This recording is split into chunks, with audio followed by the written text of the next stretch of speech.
السلام علیکم ورحمۃ اللہ وبرکاتہ۔ اب ہم ذکر شروع کرتے ہیں آدم علیہ السلام کا۔ اللہ تعالیٰ فرماتے ہیں وَمَا خَلَقْتُ الْجِنَّ وَالْإِنسَ إِلَّا لِيَعْبُدُونَ، اور میں نے جنوں اور انسانوں کو اپنی عبادت کے لیے پیدا کیا ہے۔ اللہ تعالیٰ نے ہمارے باپ کو کیوں پیدا فرمایا، ہمیں کیوں پیدا فرمایا؟ تاکہ ہم اس کی عبادت کریں، اگرچہ وہ عبادت کا محتاج نہیں، وہ تو بے نیاز ہے، البتہ ہم اس کے محتاج ہیں۔ اس کے اسماء بہترین اور حسین ہیں، وہ عالی شان صفات کا مالک ہے۔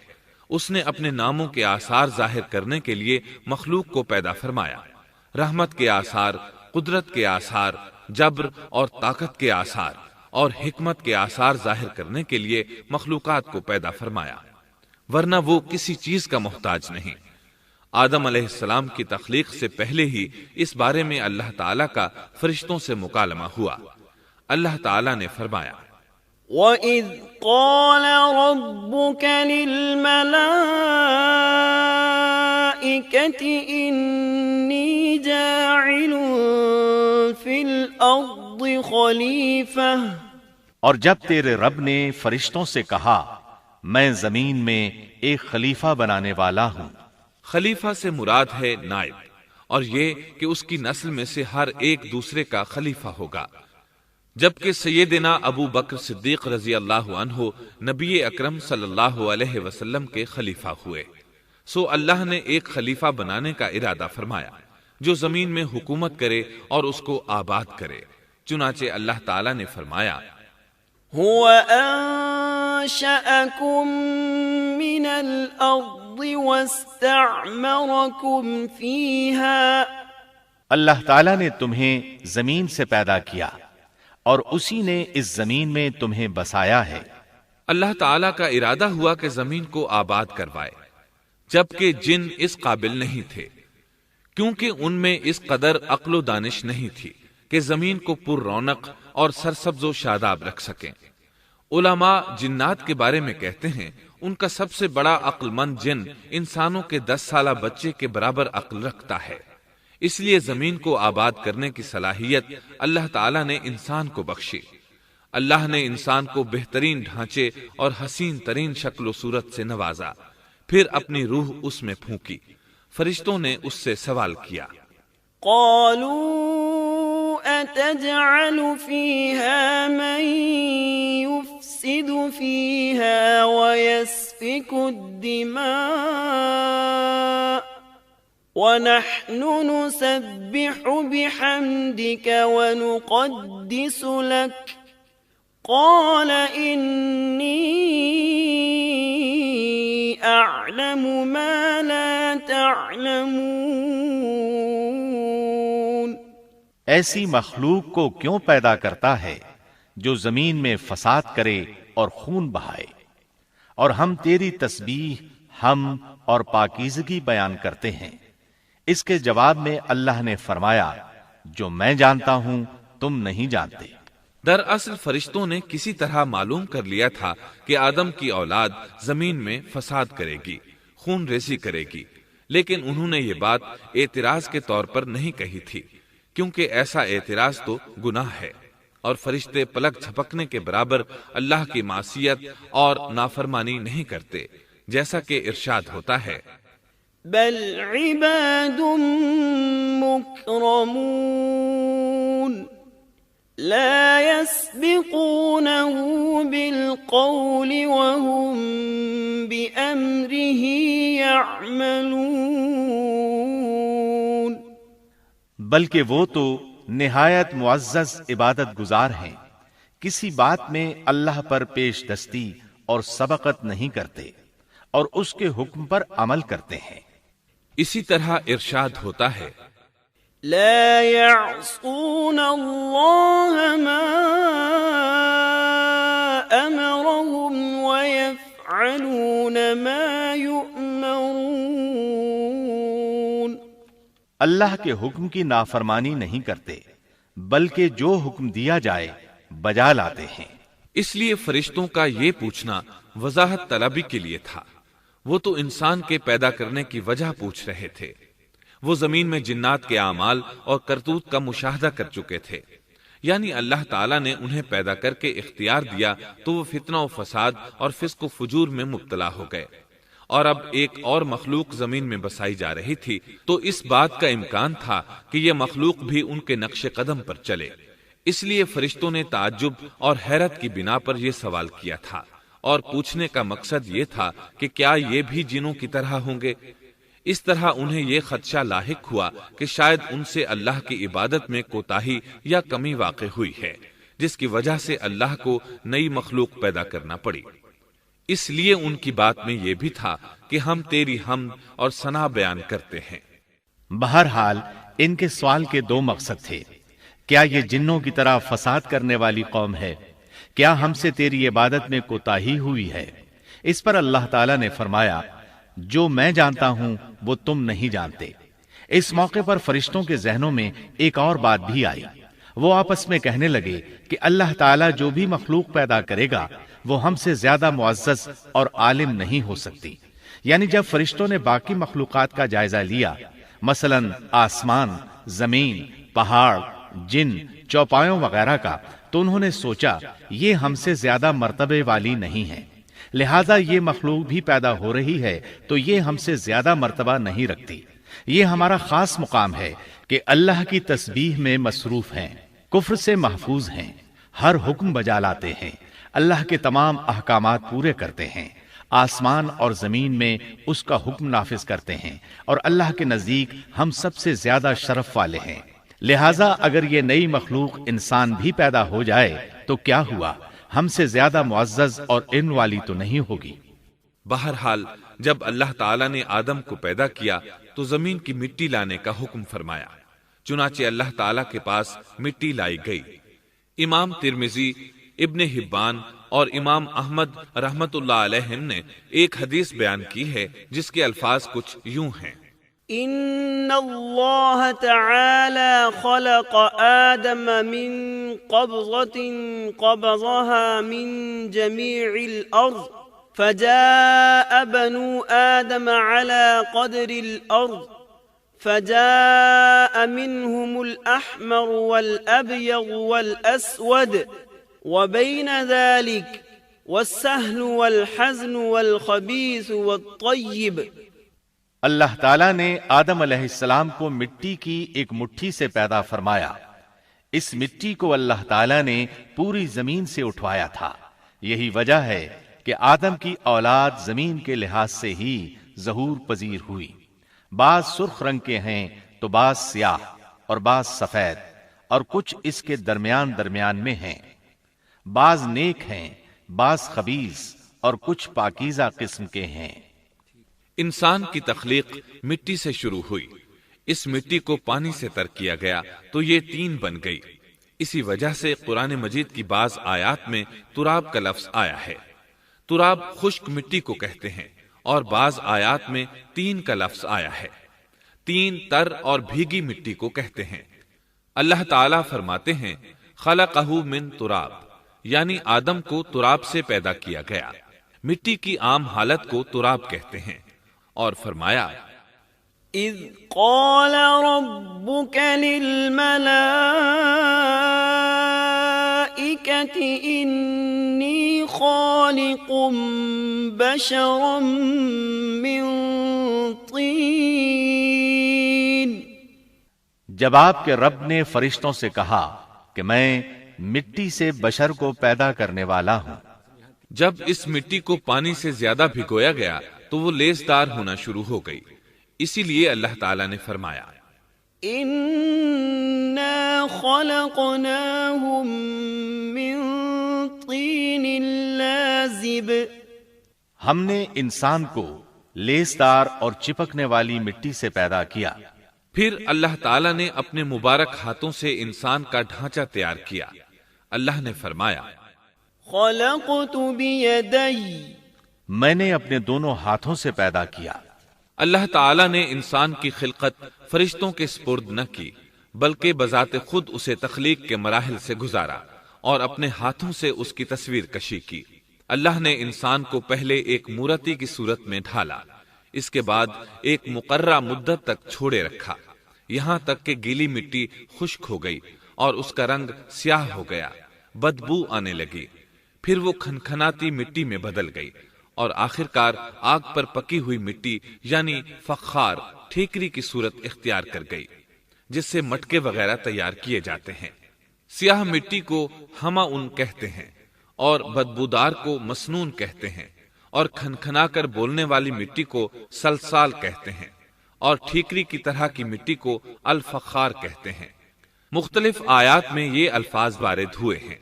وَلَقَدْ خَلَقْنَاكُمْ ثُمَّ صَوَّرْنَاكُمْ، ہم نے تمہیں پیدا کیا اور پھر ہم ہی نے تمہاری صورت بنائی، اور فرمایا وَلَقَدْ خَلَقْنَا الْإِنسَانَ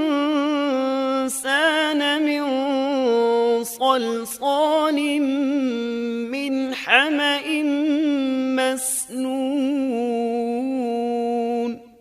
اور یقیناً ہم نے انسان کو کھنکھناتی خشک مٹی سے پیدا کیا جو کہ بدبودار اور سیاہ گارے سے خشک ہوئی تھی، اور فرمایا خَلَقَ الْإِنسَانَ مِنْ صَلْصَالٍ كَالْفَخَّارِ،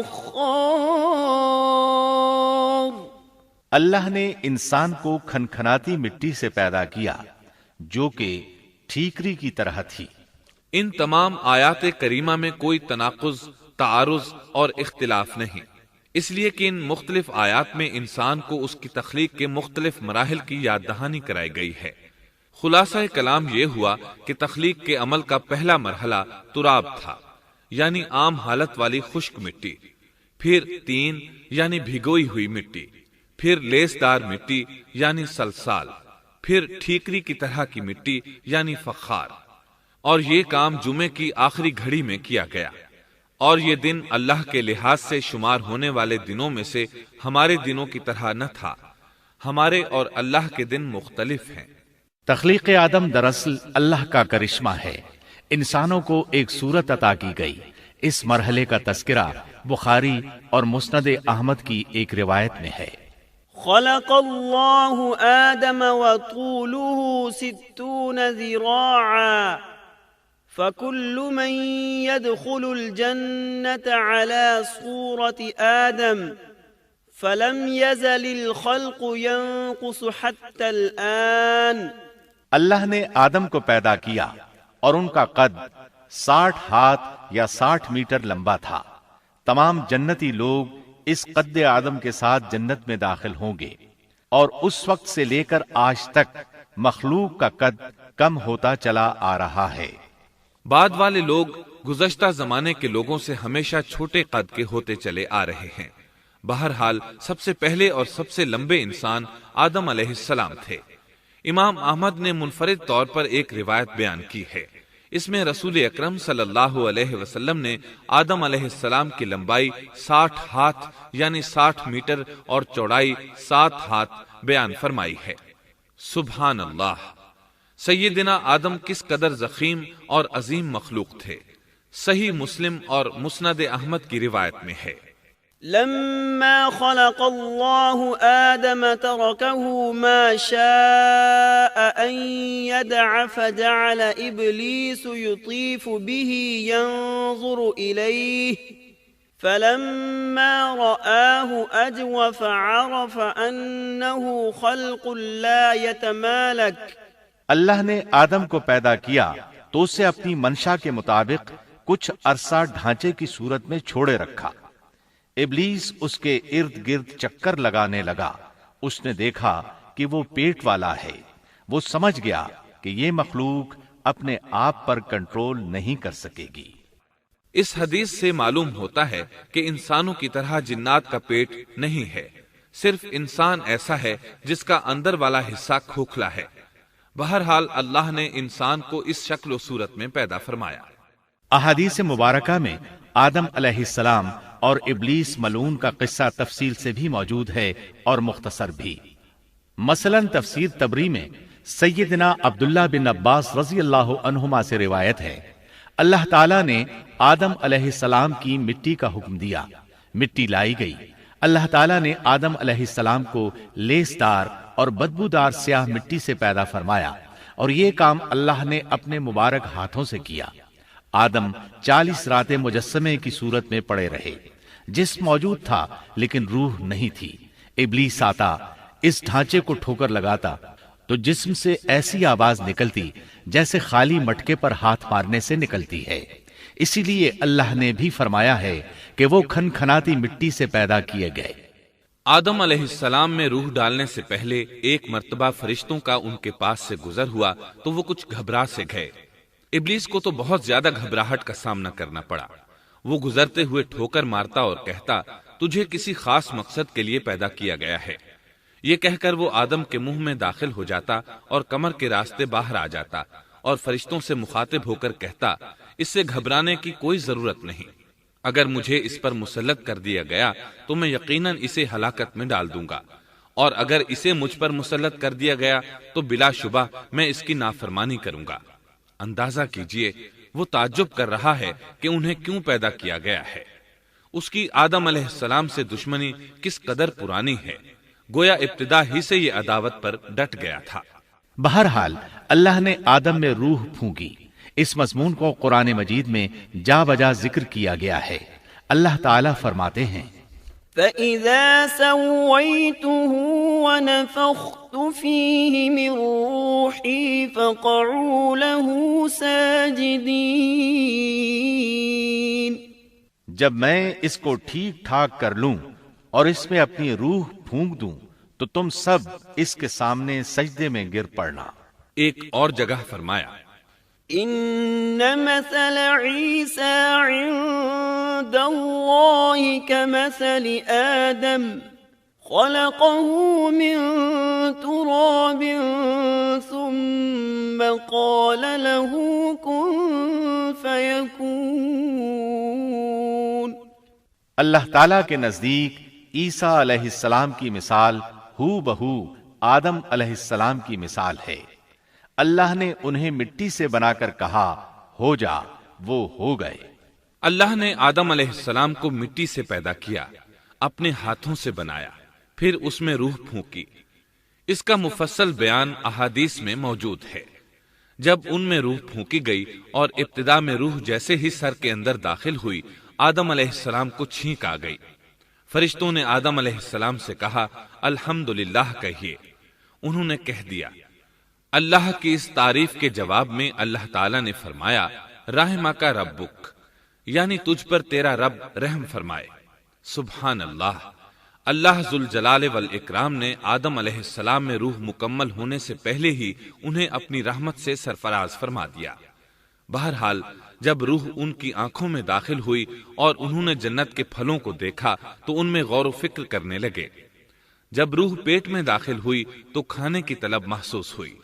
ابھی روح ٹانگوں تک پہنچی نہیں اور کھانے کی خواہش پہلے ہی محسوس ہونے لگی۔ اس جلد بازی اور عجلت کی وجہ سے اللہ تعالیٰ نے فرمایا، خلق الانسان من عجل۔ انسان جلد باز مخلوق ہے۔ جب آدم علیہ السلام کو پیدا کر دیا گیا تو اللہ تعالیٰ نے ان کی پشت پر ہاتھ پھیرا۔ ہاتھ پھیرتے ہی ان کی پشت سے قیامت تک پیدا ہونے والے انسان باہر نکل آئے۔ آدم کی تمام اولاد ان کے سامنے ظاہر ہو گئی، اور یہ بات نہایت وضاحت اور صراحت کے ساتھ قرآن مجید اور احادیث مبارکہ میں موجود ہے۔ مسلم بن یسار رحمت اللہ علیہ بیان کرتے ہیں کہ سیدنا عمر بن خطاب رضی اللہ عنہ سے کسی نے اس آیت کریمہ کے بارے میں پوچھا، وَإِذْ أَخَذَ رَبُّكَ مِن بَنِي آدَمَ مِن ظُهُورِهِمْ ذُرِّيَّتَهُمْ وَأَشْهَدَهُمْ عَلَىٰ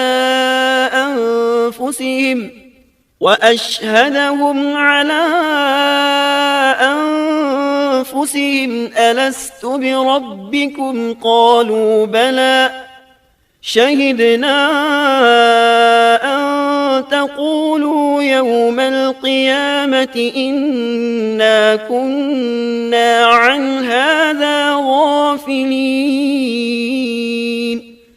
اور جب آپ کے رب نے اولاد آدم کی پشت سے ان کی اولاد کو نکالا اور ان سے انہی کے بارے میں اقرار لیا کہ کیا میں تمہارا رب نہیں، سب نے جواب دیا ہاں کیوں نہیں، ہم سب گواہ بنتے ہیں، تاکہ تم لوگ قیامت کے روز یوں نہ کہو ہم تو اس سے محض بے خبر تھے۔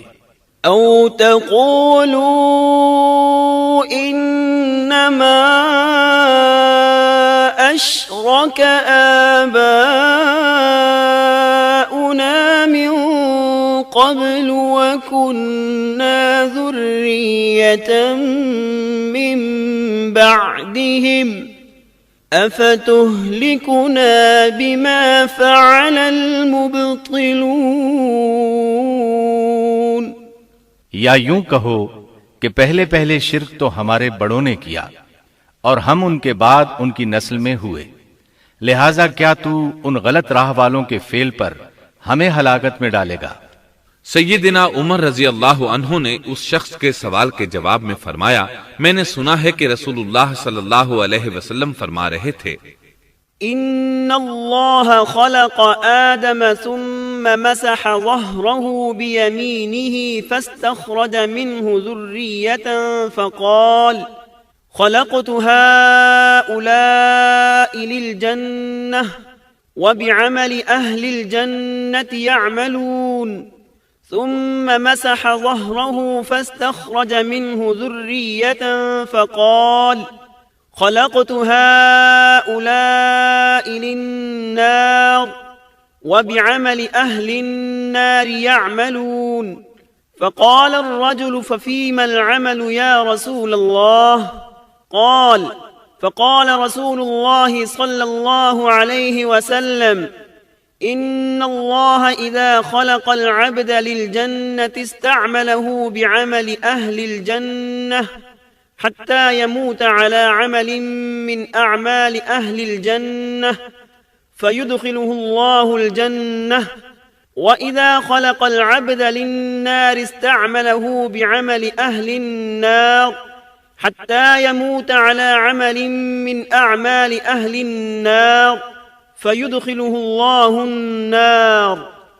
اللہ نے آدم علیہ السلام کو پیدا کیا، پھر اپنے دائیں ہاتھ کو اس کی پشت پر پھیرا اور اس سے نسل انسانی کو باہر نکالا اور ان کی طرف اشارہ کر کے فرمایا، میں نے انہیں جنت کے لیے پیدا کیا ہے اور یہ جنت والوں کے اعمال کریں گے۔ پھر اپنے ہاتھ کو دوبارہ آدم علیہ السلام کی پشت پر پھیرا اور اس سے نسل انسانی کو باہر نکالا اور ان کی طرف اشارہ کر کے فرمایا، میں نے انہیں آگ کے لیے پیدا کیا ہے اور یہ آگ والوں کے اعمال کریں گے۔ اس پر ایک شخص نے نبی اکرم صلی اللہ علیہ وسلم سے سوال کیا، اے اللہ کے رسول صلی اللہ علیہ وسلم، تو پھر ہمارے اعمال کس حساب میں شمار ہوں گے؟ آپ نے جواب میں فرمایا، اللہ تعالیٰ جب کسی بندے کو جنت کے لیے پیدا کرتا ہے تو اس سے جنت والوں کے کام کرواتا ہے، حتیٰ کہ جنت والے اعمال میں سے ہی کسی عمل پر اس کا موت سے سامنا ہوتا ہے، اس وجہ سے اللہ اسے جنت میں داخل کرتا ہے، اور جب اللہ کسی بندے کو آگ کے لیے پیدا کرتا ہے تو اسے آگ والے اعمال پر لگا دیتا ہے، یہاں تک کہ وہ آگ والے اعمال میں سے کسی عمل پر مرتا ہے، اس کی وجہ سے اللہ اسے آگ میں داخل کر دیتا ہے۔ ہر شخص کے لیے اس کام میں آسانی پیدا کر دی جاتی ہے جس کے لیے وہ پیدا کیا گیا ہے۔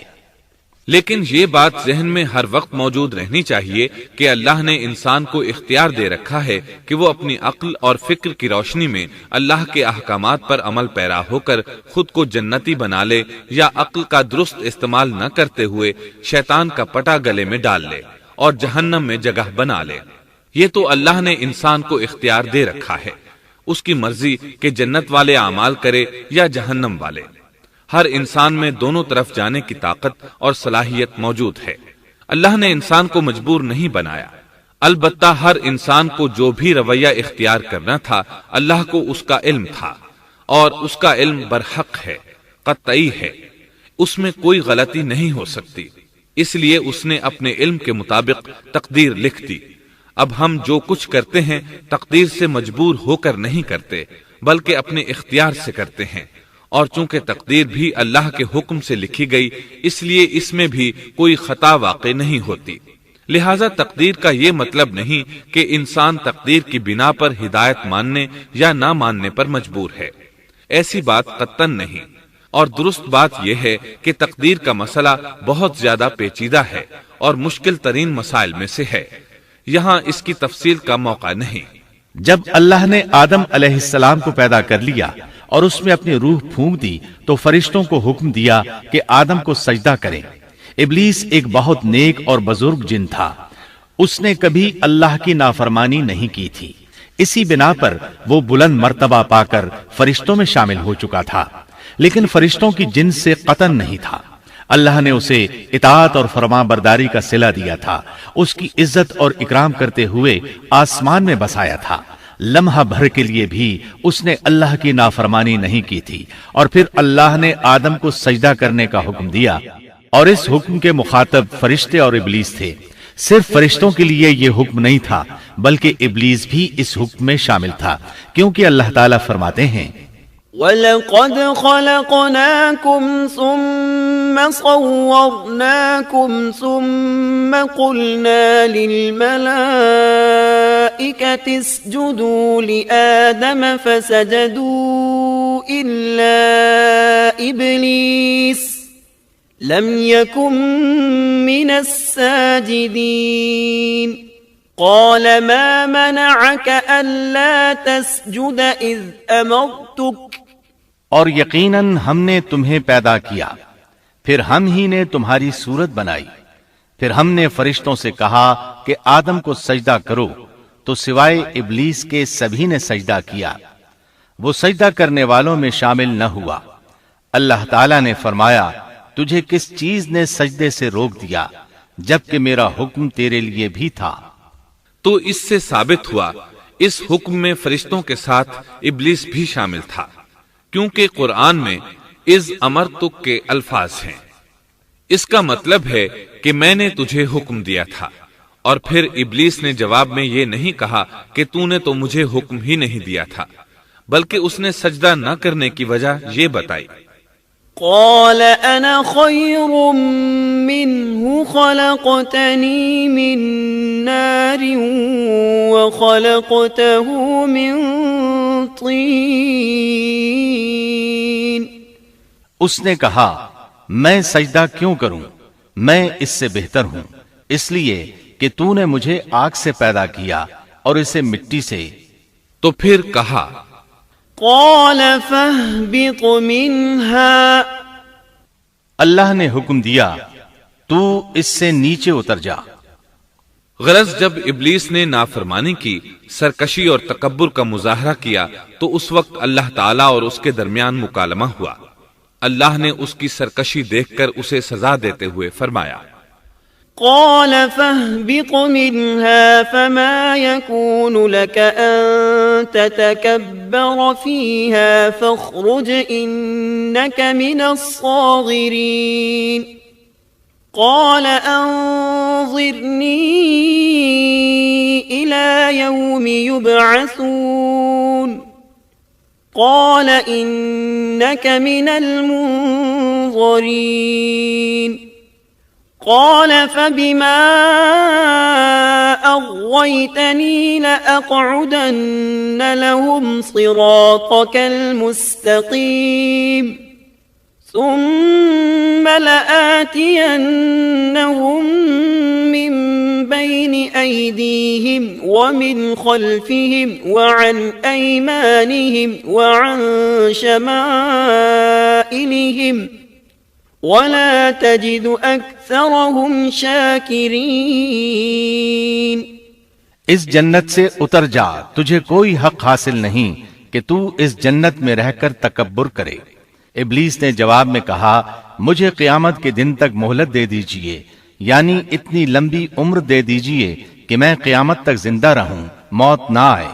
اللہ نے فرمایا تجھے مہلت دے دی گئی لیکن ایک وقت مقررہ تک، اور جب شیطان اس طرف سے مطمئن ہو گیا کہ اسے مہلت مل گئی تب اس نے کہا چونکہ تو نے مجھے گمراہ کر دیا ہے اس وجہ سے میں قسم کھاتا ہوں کہ میں انسانوں کی گمراہی کے لیے تیرے سیدھے راستے پر بیٹھ جاؤں گا، پھر ان کے آگے سے، ان کے پیچھے سے، ان کے دائیں سے، ان کے بائیں سے ان کے پاس آؤں گا، اور آپ ان میں سے اکثر لوگوں کو شکر گزار نہیں پائیں گے۔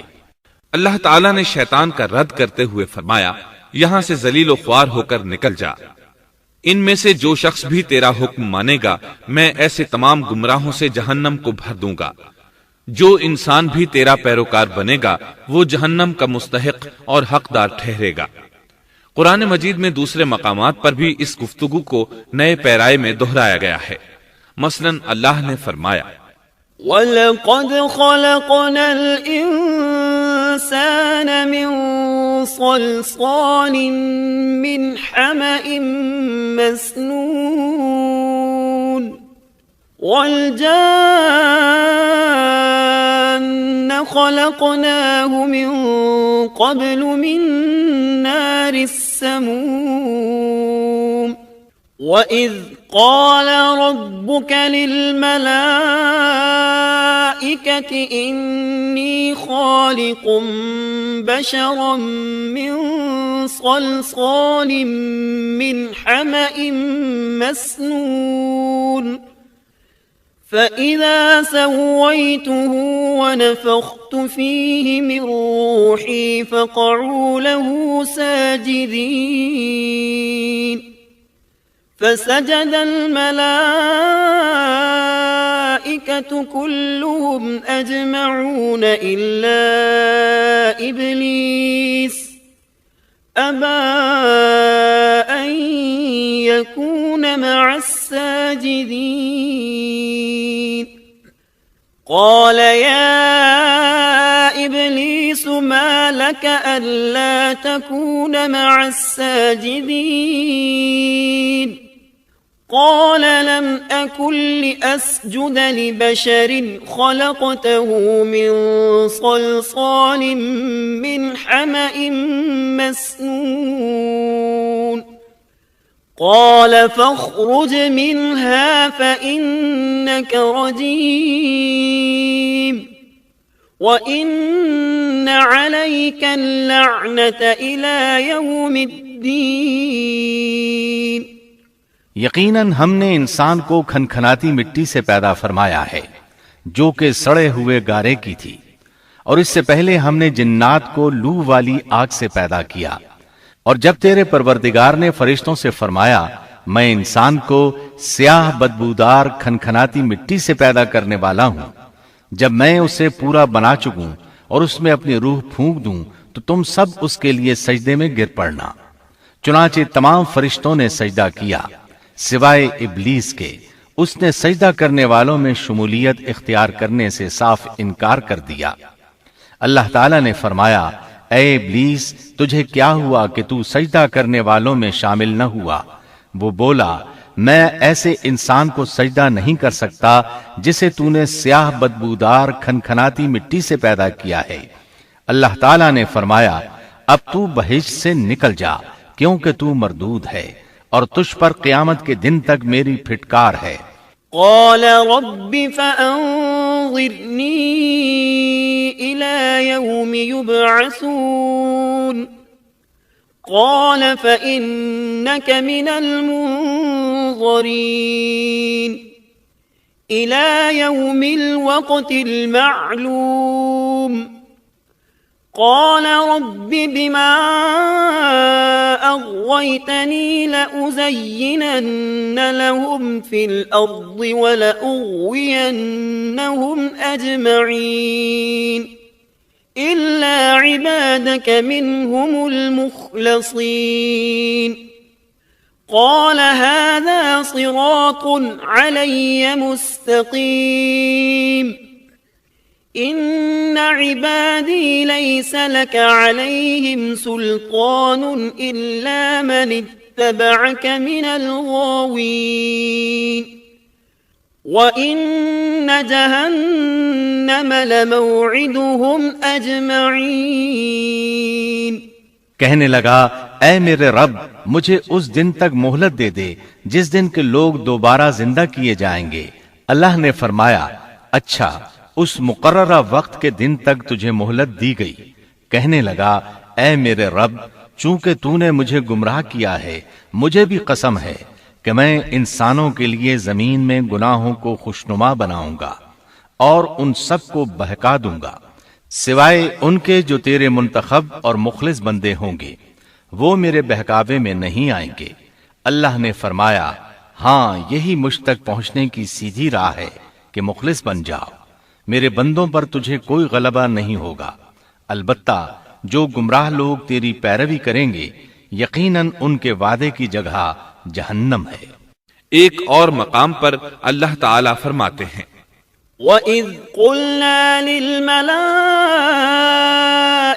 اسْجُدُوا لِآدَمَ فَسَجَدُوا إِلَّا إِبْلِيسَ قَالَ أَأَسْجُدُ لِمَنْ خَلَقْتَ طِينًا قال أرأيتك هذا الذي كرمت علي لئن أخرتني إلى يوم القيامة لأحتنكن ذريته إلا قليلا قال اذهب فمن تبعك منهم فإن جهنم جزاؤكم جزاء موفورا۔ جب ہم نے فرشتوں کو حکم دیا کہ آدم کو سجدہ کرو تو ابلیس کے سوا سب نے سجدہ کیا۔ اس نے کہا کیا میں اسے سجدہ کروں جسے تو نے مٹی سے پیدا کیا ہے؟ اچھا دیکھ لے، اسے تو نے مجھ پر فضیلت دی ہے، اگر مجھے بھی تو نے قیامت تک ڈھیل دی تو میں سوائے چند لوگوں کے اس کی اولاد کو گمراہ کروں گا۔ اس پر اللہ نے فرمایا جا، ان میں سے جو بھی تیرا فرمانبردار ہو جائے گا تو تم سب کی سزا جہنم ہے جو پورا پورا بدلہ ہے۔ واستفزز من استطعت منهم بصوتك وأجلب عليهم بخيلك ورجلك وشاركهم في الأموال والأولاد وعدهم وما يعدهم الشيطان إلا غرورا إن عبادي ليس لك عليهم سلطان وكفى بربك وكيلا۔ ان میں سے تو جسے بھی اپنی آواز کے ساتھ بہکا سکتا ہے بہکا لے، اور ان پر اپنے سوار اور پیادے چڑھا لا، یعنی اپنے گھڑ سوار لشکر اور پیدل لشکر کو چڑھا کر لے آ، اور اپنا ہر داؤ، ہر ترکیب اور ہر اسلحہ استعمال کر لے، اور ان کے مالوں اور اولاد میں بھی شرکت کر لے، اور تو انہیں دل بہلانے والے وعدے دے لے، یعنی ان کے برے اعمال بنا سنوار کر انہیں دکھا اور غلط خواہشات دلا، جنت، دوزخ اور دوبارہ زندہ نہ ہونے کے وعدے دے، اور ان سے شیطان کے جتنے بھی وعدے ہوتے ہیں سب کے سب سراسر فریب ہیں۔ یقیناً میرے سچے بندوں پر تیرا کوئی قابو اور غلبہ نہیں ہوگا، تیرا رب کارسازی کرنے والا کافی ہے۔ اسی طرح بہت سی آیات میں پہلی معصیت الہی کا ذکر کیا گیا ہے۔ سب سے پہلا نافرمان ابلیس ملعون تھا۔ وہ خبیث اللہ کے سامنے تکبر اور انات سے بھرپور جواب دیتا رہا، اسی وجہ سے اللہ نے اسے کافر کا لقب دیا۔ کافر اسے کہتے ہیں جو نعمت کا انکار کرے۔ اللہ نے اس پر اتنا فضل و کرم اور انعام و احسان کیا کہ بلند ترین مرتبے تک پہنچا دیا، لیکن اس نے اللہ کی اس نعمت کی قدر نہ کی، پرواہ نہ کی اور کفر کا راستہ اختیار کیا۔ اللہ تعالیٰ فرماتے ہیں اذ قال ربك للملائكة انی خالق بشرا من طین فإذا سويته ونفخت فيه من روحي فقعوا له ساجدين فسجد الملائكة كلهم أجمعون إلا إبليس استكبر وكان من الكافرين۔ جبکہ آپ کے رب نے فرشتوں سے فرمایا کہ میں مٹی سے ایک انسان کو پیدا کرنے والا ہوں، سو جب میں اسے ٹھیک ٹھاک کر لوں اور اس میں اپنی روح پھونک دوں تو تم سب اس کے سامنے سجدے میں گر پڑنا۔ چنانچہ تمام فرشتوں نے سجدہ کیا مگر ابلیس نے نہ کیا اور اس نے تکبر کیا، وہ کافروں میں سے تھا۔ سب سے پہلا گناہ تکبر تھا، اسی لیے علماء کرام فرماتے ہیں تمام گناہوں کی جڑ تکبر اور غرور ہے۔ نبی اکرم صلی اللہ علیہ وسلم نے اپنی امت کو تکبر نہ کرنے کا سختی سے حکم فرمایا، اس کی برائی، وبال اور ہلاکت سے آگاہ فرمایا۔ آپ نے فرمایا لا ينظر الله إلى من جر ثوبه خيلاء، اللہ اس شخص کی طرف رحمت سے دیکھے گا بھی نہیں جس نے تکبر کی بنا پر کپڑا ٹخنوں سے نیچے لٹکایا۔ اس کے علاوہ نبی صلی اللہ علیہ وسلم نے تو مطلقاً فرما دیا لا يدخل الجنة من كان في قلبه مثقال ذرة من كبر، وہ شخص جنت میں داخل ہونے کے قابل نہیں جس کے دل میں ذرہ برابر بھی تکبر ہے۔ جو شخص اپنے کپڑے، اپنے مکان اور اپنے قبیلے پر فخر کرتا ہے اس سے اللہ کی رحمت اٹھ جاتی ہے۔ اسی لیے نبی صلی اللہ علیہ وسلم نے جب اپنے صحابہ کرام کو دیکھا کہ مہاجر صحابی انصار صحابہ کے خلاف اور انصاری صحابی مہاجرین صحابہ کے خلاف آواز لگا رہے ہیں تو آپ نے فرمایا دعوها فإنها منتنہ، اس جاہلیت والی پکار کو چھوڑو، یہ بہت بدبودار ہے۔ برادری کی بنیاد پر لڑنا، باہم فخر کرنا برے نتائج کا ذریعہ ہے۔ گناہوں کی بنیاد بھی تکبر ہے، اس لیے ہر مومن کو چاہیے کہ اپنے نوکر، خادم، ملازم یا کسی بھی مسکین پر کبھی بھی فخر و غرور کا اظہار نہ کرے، کیونکہ یہی اللہ کی سب سے پہلی نافرمانی وجود میں آئی تھی۔ تکبر کا یہ ذکر ضمناً آ گیا۔ ہم پھر اپنے موضوع کی طرف لوٹتے ہیں۔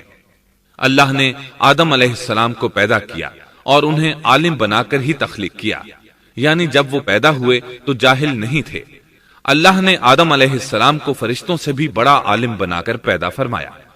بے شمار احادیث میں آدم علیہ السلام کی ابتدا اور ان کے علم کا ذکر موجود ہے۔ جب اللہ نے آدم میں مکمل روح ڈال دی اور وہ اپنے پاؤں پر کھڑے ہو گئے تو اللہ نے انہیں حکم دیا، جاؤ فرشتوں کی جماعت کو السلام علیکم کہو۔ آدم اور فرشتوں کی زبان عربی تھی، یہی زبان اہل جنت کی ہے۔ آدم گئے، جا کر سلام کہا، انہوں نے جواب میں کہا وعلیکم السلام ورحمت اللہ، یعنی تجھ پر اللہ کی سلامتی اور رحمت ہو۔ اللہ نے فرمایا یہ تیرا اور تیری اولاد کا آپس میں ایک دوسرے کو تحفہ اور ہدیہ ہے۔ اللہ نے آدم علیہ السلام کو ابتدا ہی میں تمام نام سکھا دیے۔ مفسرین نے ان ناموں کے بارے میں بہت بحثیں ذکر کی ہیں۔ مضبوط موقف سیدنا عبداللہ بن عباس رضی اللہ عنہما کا ہے کہ اللہ نے آدم علیہ السلام کو ہر چیز کا نام سکھا دیا تھا، مثلا یہ پہاڑ ہے، یہ سمندر ہے، یہ پرندہ ہے، یہ درخت ہے وغیرہ۔ وہ آسمان اور زمین کی ہر چیز کا نام جانتے تھے۔ یہ علم کیسا تھا، انسان نے کس طرح ہر چیز کا نام پہچان لیا۔ یقیناً اللہ انسان میں یہ طاقت پیدا کر سکتا ہے کہ وہ ہر علم کا احاطہ کر سکے۔ اللہ نے آدم علیہ السلام کو ہر چیز کا نام اور اس کی صنعت اور کام بھی معلوم کرا دیا۔ آگ، لوہے، لکڑی، غرض ہر چیز کا نام اور استعمال ذہن میں ڈال دیا۔ وہ کس قدر عظیم علم سے بہرور ہوئے، سبحان اللہ۔ بہرحال اللہ نے آدم علیہ السلام کو صرف شکل و صورت اور تخلیق ہی میں بلند مرتبہ عطا نہیں کیا تھا، بلکہ عقل و علم کے لحاظ سے بھی بلند درجے اور مقام پر فائز کیا تھا، جیسا کہ اللہ تعالیٰ فرماتے ہیں وَعَلَّمَ آدَمَ الْأَسْمَاءَ كُلَّهَا ثُمَّ عَرَضَهُمْ عَلَى الْمَلَائِكَةِ، اللہ نے آدم علیہ السلام کو ہر چیز کا نام سکھا دیا، پھر ان چیزوں کو فرشتوں پر پیش کیا اور فرمایا أنبئوني بأسماء هؤلاء إن كنتم صادقين، مجھے ان چیزوں کے نام بتاؤ اگر تم سچے ہو۔ مطلب یہ کہ تم اپنے دعوے میں کہاں تک سچے ہو؟ جب آدم کی تخلیق ہوئی تو تم نے کہا تھا اللہ جو چاہے پیدا کر لے، قسم ہے وہ ہم سے زیادہ معزز اور عالم نہیں ہوگا۔ اس دعوے میں اگر تم سچے ہو تو ذرا ان اشیاء کے نام تو بتاؤ۔ اللہ تعالیٰ نے آدم علیہ السلام کا زیادہ معزز ہونا، مکرم ہونا اور علم و معرفت والا ہونا واضح کرنے کے لیے فرشتوں کو حکم دیا کہ آدم علیہ السلام کو سجدہ کریں۔ یہ سجدہ تعظیمی تھا، عبادت والا سجدہ نہیں تھا۔ سجدہ تعظیمی پہلے وقتوں میں جائز تھا لیکن اب حرام ہے۔ اسی لیے تو یعقوب علیہ السلام، ان کی بیوی اور 11 بیٹوں نے یوسف علیہ السلام کو سجدہ کیا تھا۔ بہرحال فرشتوں نے آدم علیہ السلام کو سجدہ کیا۔ اس سے معلوم ہو جاتا ہے کہ کون زیادہ عزت اور عظمت والا ہے۔ یقیناً آدم علیہ السلام زیادہ شرف اور منزلت کے حقدار ٹھہرے۔ جب اللہ تعالیٰ نے ان کی عزت، تکریم اور تعظیم ثابت فرما دی، تب علم و معرفت میں ان کی برتری ثابت کرنے کے لیے فرمایا اگر تم اپنے قول میں سچے ہو تو ان چیزوں کے نام بتاؤ۔ تب فرشتوں نے کہا قالوا سبحانك لا علم لنا إلا ما علمتنا إنك أنت العليم الحكيم قال يا آدم أنبئهم بأسمائهم فلما أنبأهم بأسمائهم قال ألم أقل لكم إني أعلم غيب السماوات والأرض وأعلم ما تبدون وما كنتم تكتمون۔ فرشتے کہنے لگے اے اللہ تو پاک ہے، ہمیں تو صرف اتنا ہی علم ہے جتنا تو نے ہمیں سکھا رکھا ہے، مکمل حکمت و علم والا تو ہی ہے۔ اللہ تعالیٰ نے آدم علیہ السلام سے فرمایا اے آدم تم ان فرشتوں کو ان چیزوں کے نام بتاؤ۔ آدم ہر چیز کا نام بتانے لگے، کسی جگہ بھی انہوں نے غلطی نہیں کی۔ جب انہوں نے فرشتوں کو تمام چیزوں کے نام بتا دیے تو اللہ تعالیٰ نے فرشتوں کو مخاطب کر کے کہا کیا میں نے تمہیں پہلے ہی نہیں کہہ دیا تھا کہ زمین اور آسمان کا غیب میں ہی جانتا ہوں اور میرے علم میں ہے جو تم ظاہر کر رہے ہو اور جو چھپا رہے ہو۔ یہاں ذہن میں سوال ابھرتا ہے کہ فرشتے کیا چھپا رہے تھے؟ وہ راز والی بات یہی تھی کہ اللہ ہم سے زیادہ معزز اور عالم مخلوق پیدا نہیں کرے گا۔ واضح رہے ہم آپ کو صرف واقعات ہی نہیں سنا رہے، صرف سیرت اور تاریخ ہی بیان نہیں کر رہے، بلکہ قرآن بھی پڑھ پڑھ کر سنا رہے ہیں۔ اور قرآن کو اس وقت تک سمجھنا محال ہے جب تک کہ ان واقعات کی تفصیل موجود نہ ہو۔ خیر، اس کے بعد اللہ تعالیٰ نے اما حوا کو پیدا فرمایا۔ انہیں آدم علیہ السلام کے فوراً بعد پیدا نہیں فرمایا، بلکہ آدم علیہ السلام نے کافی عرصہ جنت میں تنہا بسر کیا، اور حدیث میں ہے کہ وہ وحشت محسوس کرتے تھے، تنہائی کو شدت سے محسوس کرنے لگے تھے۔ آخر کار ایک روز جب وہ سو رہے تھے تو اللہ تعالیٰ نے ان کی بائیں پسلی سے اما حوا علیہ السلام کو پیدا فرمایا اور آدم علیہ السلام کا ہم سفر بنا دیا۔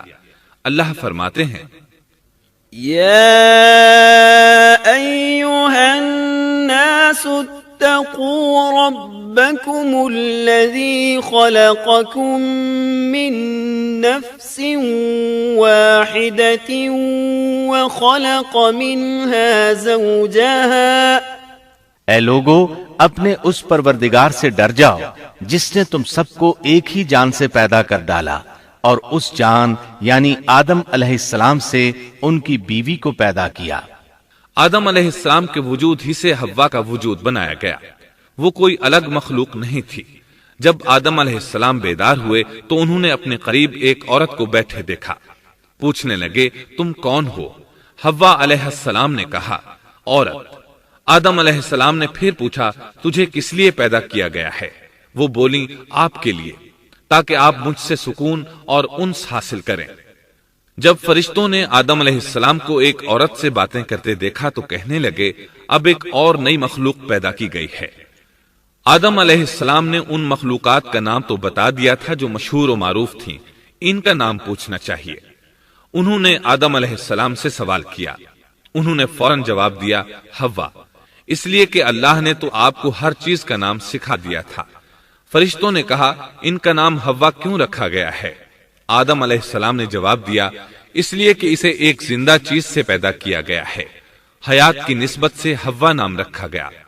مسلم شریف میں ہے، سیدنا ابو ہریرہ رضی اللہ عنہ روایت کرتے ہیں کہ رسول اللہ صلی اللہ علیہ وسلم نے فرمایا، من كان يؤمن بالله واليوم الآخر فإذا شهد أمرا فليتكلم بخير أو ليسكت واستوصوا بالنساء خيرا فإن المرأة خلقت من ضلع وإن أعوج شيء في الضلع أعلاه إن ذهبت تقيمه كسرته وإن تركته لم يزل أعوج استوصوا بالنساء خيرا۔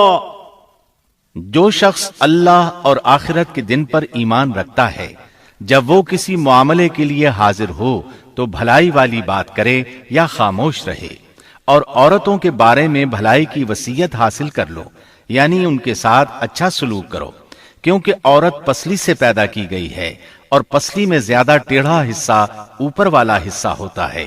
اگر تم اس کو سیدھا کرنا چاہو گے تو توڑ ڈالو گے، اور اگر اس کو چھوڑ دو گے تو وہ اسی طرح ہمیشہ ٹیڑھی رہے گی۔ عورتوں کے بارے میں بھلائی کی وصیت حاصل کر لو۔ مطلب یہ کہ اسی حالت میں گزر بسر کرو، عورتوں کے بارے میں بھلائی کی وصیت حاصل کر لو۔ اس حدیث کا مطلب یہ ہے کہ عورتوں پر جبر کر کے زبردستی ان کی طبیعت کو بدلا نہیں جا سکتا، اور عورت ذات کو نہایت نرمی اور پیار سے رکھو۔ ان کی طبیعتوں میں ٹیڑھا پن ہے، وہ کبھی جذبات سے مغلوب ہو جاتی ہے اور عقل کھو بیٹھتی ہے۔ اگر کوئی اسے سیدھا کرنا چاہے تو اس سے لا تعلقی، دوری اور طلاق کی نوبت آ جائے گی۔ اگر اسے چھوڑ دو گے تو ٹیڑھا پن برقرار رہے گا۔ مرد کو بہت حوصلے سے اس صورتحال کو سنبھالنا چاہیے۔ احادیث میں سیدنا ابراہیم علیہ السلام کی زوجہ سیدہ سارہ علیہ السلام کا قصہ موجود ہے۔ وہ حوا علیہ السلام کے بعد کائنات کی سب سے زیادہ خوبصورت عورت تھی۔ احادیث سے یہ اشارہ ملتا ہے کہ حوا علیہ السلام ابتدائے انسانیت سے لے کر قیامت تک پیدا ہونے والی تمام عورتوں میں خوبصورت تھیں۔ اب ابلیس لگا اپنے وسوسے شروع کرنے۔ آدم اور حوا علیہ السلام دونوں اللہ کے حکم سے جنت میں تھے کہ شیطان نے انہیں پھسلانے کی کوشش شروع کر دی۔ اللہ تعالیٰ فرماتے ہیں، وَقُلْنَا يَا آدَمُ اسْكُنْ أَنْتَ وَزَوْجُكَ الْجَنَّةَ وَكُلَا مِنْهَا رَغَدًا حَيْثُ شِئْتُمَا۔ اور ہم نے کہہ دیا اے آدم، تم اور تمہاری بیوی جنت میں رہو اور جہاں سے چاہو با فراغت کھاؤ۔ جنت بھی کیسی؟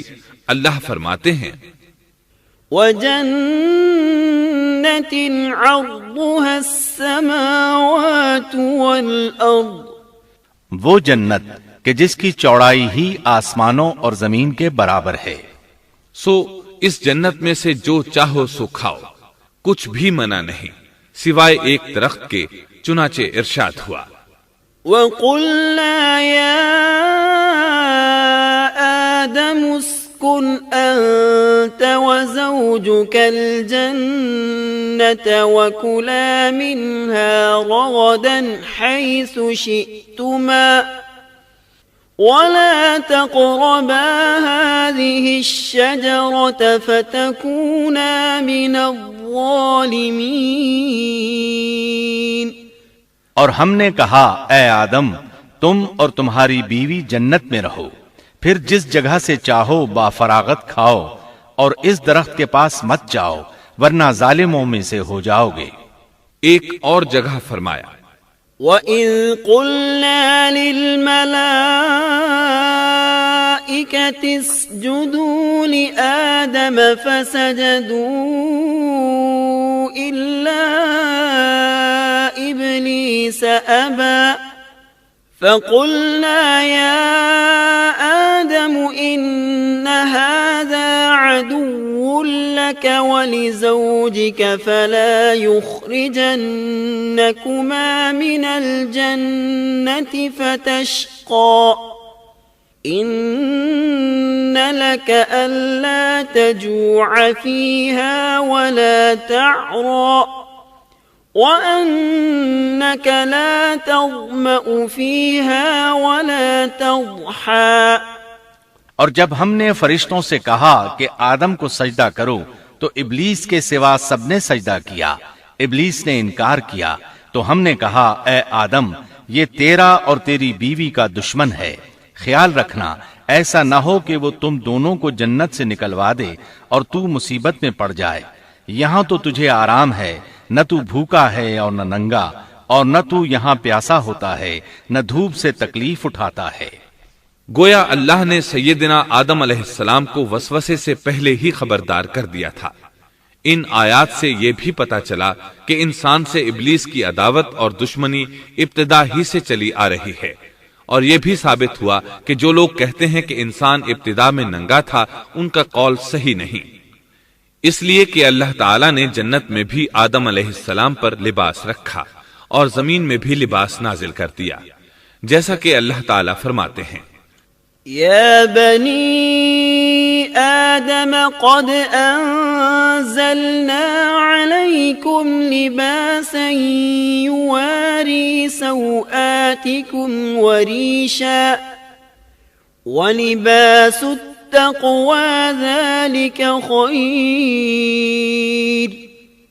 اے آدم کی اولاد، ہم نے تم پر لباس کو نازل کیا جو تمہاری شرمگاہوں کو چھپاتا ہے اور زینت کا سبب بھی ہے، اور تقوی کا لباس اس سے بھی بہتر ہے۔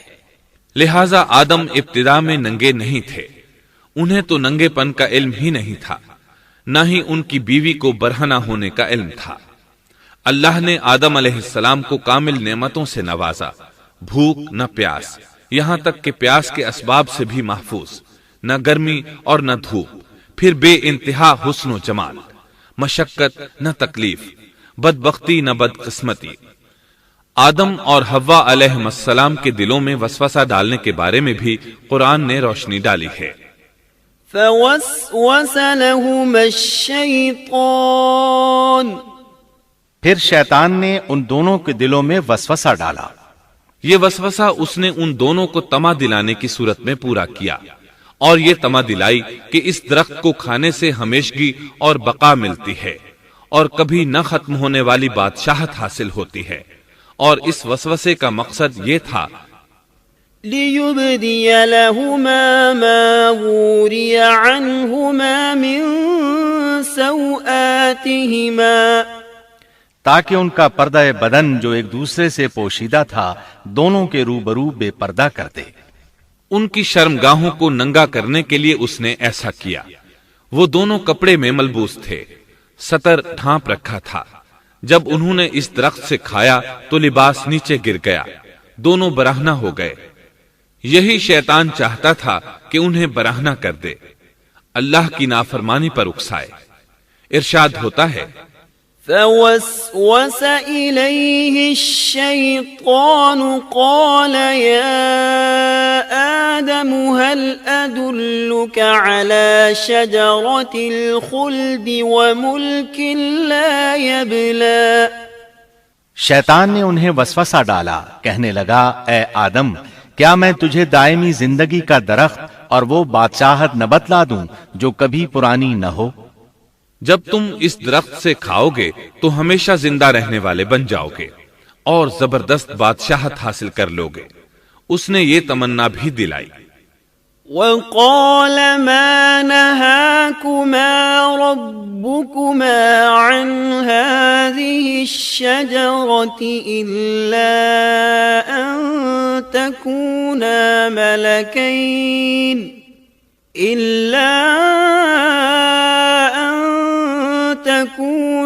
ملكين أو تكونا من الخالدين۔ تمہارے رب نے تم دونوں کو اس درخت سے اس لیے منع کیا ہے کہ تم دونوں فرشتے نہ بن جاؤ یا ہمیشہ زندہ رہنے والے نہ بن جاؤ، یعنی تم اس درخت سے کھا لو گے تو فرشتے بن جاؤ گے اور ہمیشہ قائم دائم رہو گے۔ پھر وہ وسوسہ ڈالتے ہوئے جھوٹی قسمیں کھانے لگا، جیسا کہ ارشاد ہوتا ہے، وَقَاسَمَهُمَا إِنِّي لَكُمَا لَمِنَ النَّاصِحِينَ، اور ان دونوں کے روبرو قسمیں کھانے لگا کہ یقین آ جائے میں آپ کا خیر خواہ ہوں۔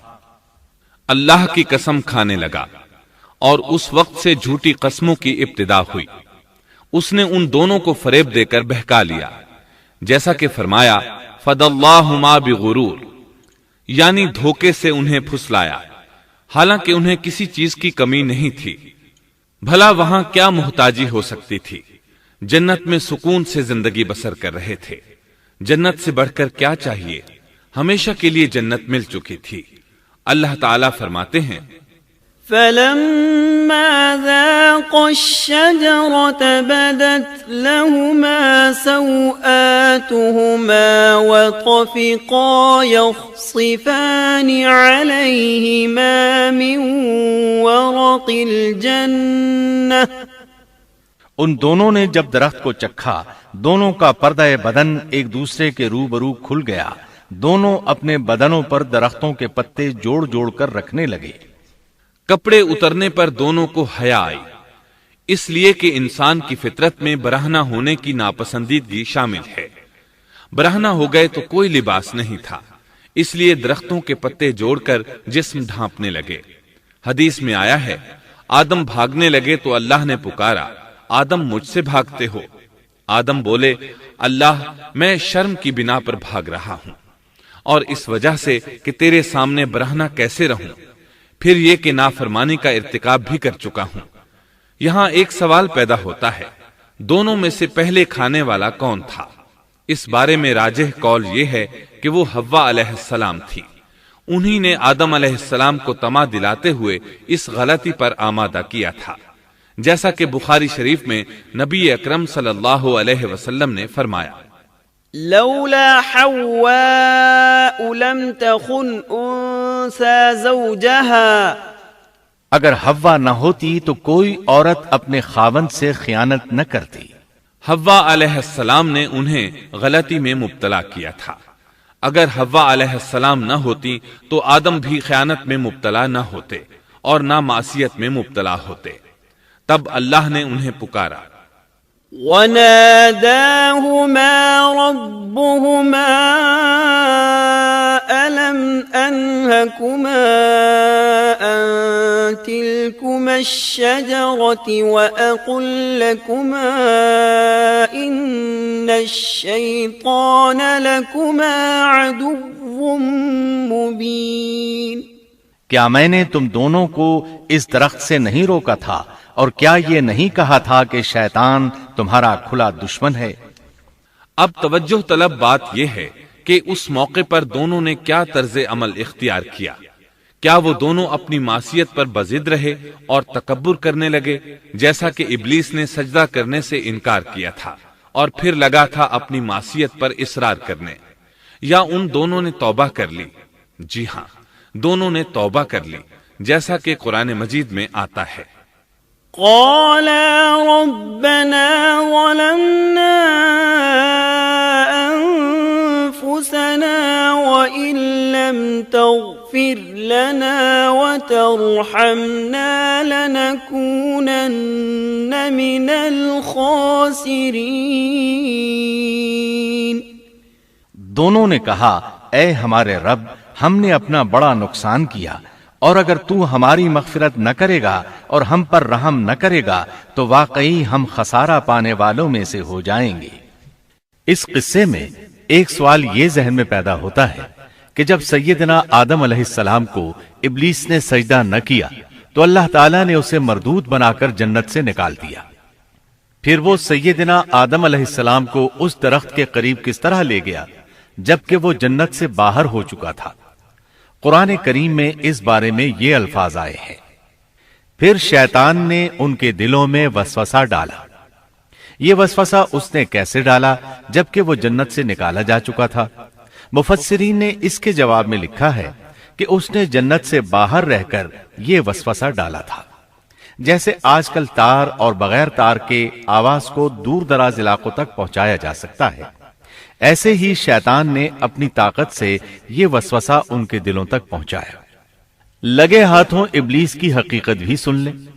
ابلیس کے لفظی معنی انتہائی مایوس کے ہیں۔ یہ راندہ درگاہ ہونے کے بعد ہمیشہ ہمیشہ کے لیے اللہ کی رحمت سے مایوس ہو گیا تھا، اس لیے اسے یہ لقب ملا، ورنہ روایات کی روح سے اس کا اصل نام عزازیل تھا۔ پہلے یہ جنات میں سے تھا، اپنے رب تعالی کی اطاعت سے نکل کر ابلیس ہوا۔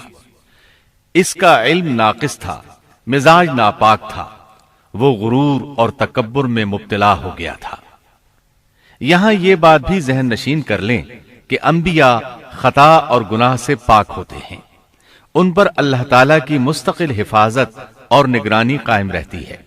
اگرچہ انبیاء بھی انسان ہوتے ہیں اور تمام انسانی تقاضے انہیں لاحق ہوتے ہیں، لیکن ان کے عمل اور ارادے میں کسی قسم کی بدی اور شر کا عمل دخل قطعاً نہیں ہوتا۔ ان کا ہر قول اور عمل بلکہ ہر حرکت اور سکون کی حالت بھی انسانیت کے لیے بہترین نمونہ ہوتے ہیں۔ البتہ بشر ہونے کی وجہ سے بھول کا امکان ہوتا ہے، تاہم بھول ہو جانے کی صورت میں انہیں فوراً ہی خبردار کر دیا جاتا ہے۔ بھول ہو جانا بشری طبیعت کا خاصہ ہے۔ اللہ تعالیٰ نے ہر انسان کی فطرت میں یہ چیز رکھی ہے۔ انبیاء سے بھول چوک ہو جانے میں بھی اللہ تعالیٰ کی کئی ایک حکمتیں پوشیدہ ہیں۔ مثلاً بہت سی قومیں اپنے نبیوں کے معجزات دیکھ کر ان میں ربوبیت کی صفات کی قائل ہو گئی، یہاں تک کہ بعض قوموں نے اپنے نبیوں کو اللہ یا اللہ کا بیٹا بھی جانا۔ جب انبیاء سے بھول اور لغزشیں ہوئیں تب گویا لوگوں پر یہ واضح کیا گیا کہ یہ الہ نہیں ہے۔ الہ ہوتے تو کس طرح ان سے بھول ہو سکتی تھی؟ اس سے یہ بتانا بھی مقصد تھا کہ انبیاء انسان ہی ہوتے ہیں، کوئی ماورائی مخلوق نہیں ہوتے۔ سیدنا آدم علیہ السلام کے واقعے پر غور کرنے سے یہ حقیقت مزید واضح ہو جاتی ہے کہ سیدنا آدم علیہ السلام کی یہ لغزش گناہ نہیں تھی۔ ممنوع درخت کا پھل کھاتے ہی سیدنا آدم علیہ السلام اور اماں حوا کا لباس اتر گیا تھا۔ اس لباس کے بارے میں مفسرین نے لکھا ہے کہ وہ لباس دراصل نور کا تھا، یعنی وہ جنت کا خاص لباس تھا جو صرف اسی عالم میں پہنا جا سکتا ہے۔ اللہ تعالیٰ نے اپنے فضل و کرم سے جنت میں ان کی ستر پوشی کا انتظام فرما دیا۔